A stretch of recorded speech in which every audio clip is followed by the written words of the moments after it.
الحمد للہ رب العالمین والصلاة والسلام علی رسولہ الکریم اما بعد فاعوذ باللہ من الشیطان الرجیم بسم اللہ الرحمن الرحیم.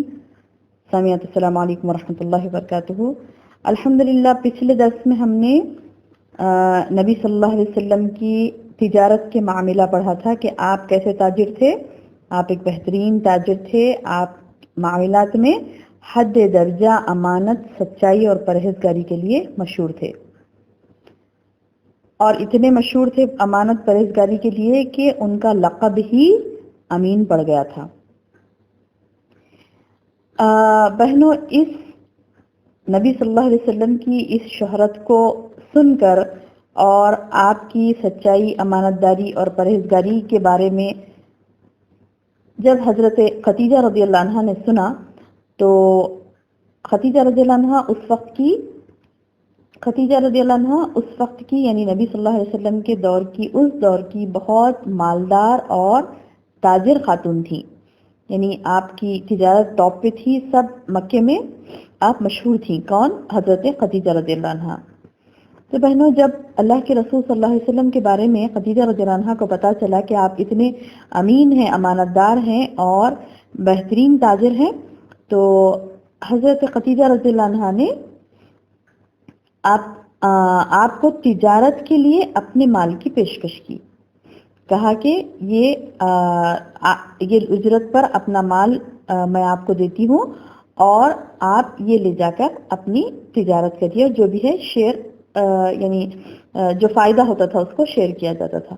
تو بہرحال نبی صلی اللہ علیہ وسلم نے آپ کے سامنے جب یہ پیشکش کی گئی تو آپ صلی اللہ علیہ وسلم نے اس کو قبول کر لیا، اور خدیجہ رضی اللہ عنہا نے یہ بھی کہا کہ وہ آپ کو سب سے اچھی اجرت دیں گی.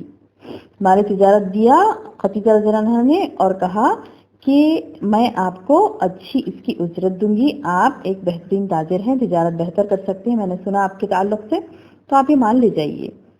پھر خدیجہ رضی اللہ عنہا نے یہ بھی کیا کہ ان کے غلام میسرہ کو نبی صلی اللہ علیہ وسلم کے ساتھ کر دیا اور یہ دونوں مل کر ملک شام کا سفر کیے. وہاں خرید و فروخت کیے، خوب نفع ہوا اور اس قدر برکت ہوئی کہ پہلے کبھی خدیجہ رضی اللہ عنہا کے مال میں اتنی برکت نہیں ہوئی تھی.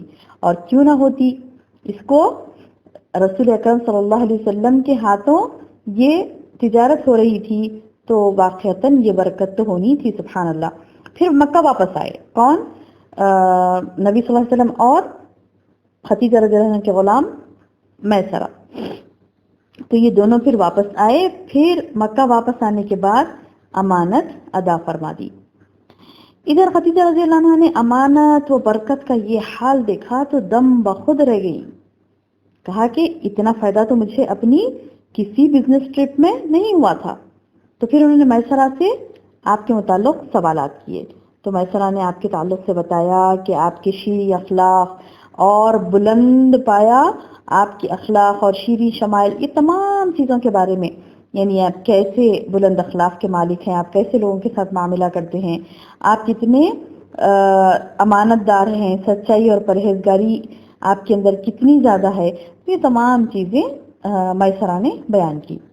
تو خدیجہ رضی اللہ عنہا نے محسوس کیا کہ ان کا گوہر مراد انہیں مل گیا ہے. جیسے کہ بہنوں، میں نے آپ سے کہا تھا کہ خدیجہ رضی اللہ عنہا بہت ہی یعنی مشہور تھی، بہت ہی بڑی تاجر تھی، اور ان کے شوہر کے انتقال کے بعد ان کو کئی پیامات آئے تھے سرداران مکہ کی طرف سے. بہت سارے آپ کے پاس پیامات آئے، لیکن آپ نے کیا کیا؟ ان پیامات کو رد کر دیا تھا، اور آپ کو کچھ اور مطلوب تھا. اور بہنوں، یہی مطلوب تھا. جب وہ حضرت صلی اللہ علیہ وسلم کے بارے میں انہوں نے سنا تو کہا کہ یہ تو مجھے اس نیک صفت آدمی سے تو مجھے شادی کرنا ہے. پھر آپ نے کیا کیا کہ اپنی سہیلی کو بھیج کر شادی کی خواہش کا اظہار کیا. تو آپ نے تجویز پسند کی اور چچاؤں سے گفتگو کی. انہوں نے حضرت خدیجہ کے چچا عمرو بن اسد کو پیغام بھیجا. بات طے ہو گئی، اور بنو ہاشم اور سرداران قریش کی ایک مجلس میں 20 اونٹ، اور کہیں کہا جاتا ہے، کوئی روایت میں آتا ہے 6 اونٹ، تو یہ مہر مقرر ہوا.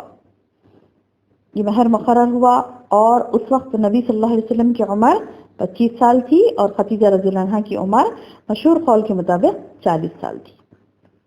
پھر حضرت خدیجہ رضی اللہ عنہا کے بارے میں جیسے میں نے آپ کو کہا کہ وہ بیوہ تھی، پہلے ان کے شوہر جو عتیق بن عائد مخزومی سے ہوئی تھی ان کی شادی، مگر وہ بھی انتقال کر گیا۔ تو پھر ابو حالہ تیمی سے ہوئی اور اس سے ایک بچہ بھی پیدا ہوا تھا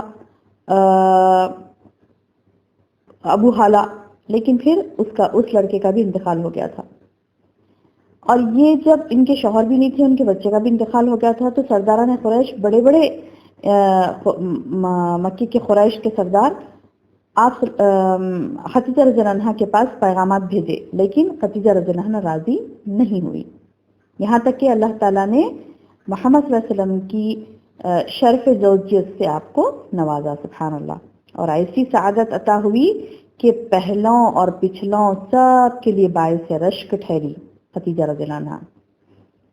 اما خدیجہ رضی اللہ عنہا نبی صلی اللہ علیہ وسلم کی پہلی بیوی تھی اور ان کے جیتے جی آپ نے کسی اور سے نکاح نہیں کیا۔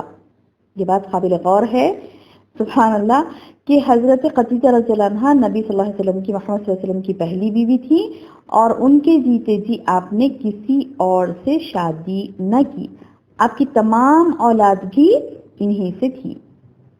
صرف ابراہیم جو تھے وہ ماریہ قبطیہ رضی اللہ عنہا سے پیدا ہوئے تھے، لیکن اما خدیجہ رضی اللہ عنہا سے بہت ساری اولاد آپ کو ہوئی، ان میں سے مشہور نام یہ ہیں قاسم، زینب، رقیہ، ام کلثوم، فاطمہ اور عبداللہ۔ یہ قاسم اور عبداللہ دو نبی صلی اللہ علیہ وسلم کے لڑکے تھے اور حضرت زینب، رقیہ، ام کلثوم، فاطمہ یہ 4 لڑکیاں تھیں۔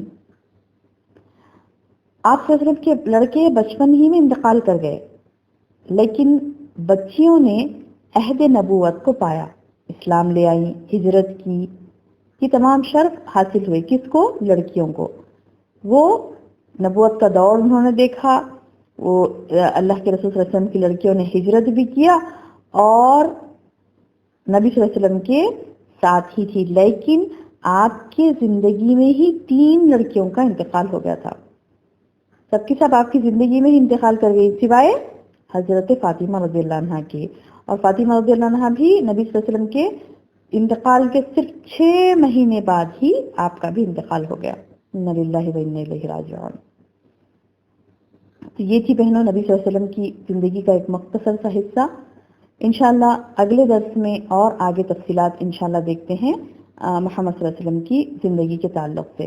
اللہ تعالیٰ سے دعا ہے کہ اللہ تعالیٰ ہم کو توفیق نصیب کرے کہ ہم ساری سیرت کو سیکھیں اور اس کو اپنے دماغوں میں بٹھا لیں، اور اللہ تعالیٰ سے دعا ہے کہ اللہ تعالیٰ ہمیں عمل کی توفیق عطا فرمائے۔ نبی صلی اللہ علیہ وسلم ہمارے لیے اسوہ حسنہ ہے، بہترین نمونے عمل ہیں، تو اللہ تعالیٰ سے ہم دعا کرتے ہیں کہ اللہ تعالیٰ ہمیں نبی صلی اللہ علیہ وسلم کے جو سنتیں ہیں، جو اعمال ہیں، اس کو پورا کرنے والا ہم کو بنائے، اس چیز پر عمل کرنے والا ہم کو بنائے۔ آمین یا رب۔ السلام علیکم ورحمۃ اللہ وبرکاتہ۔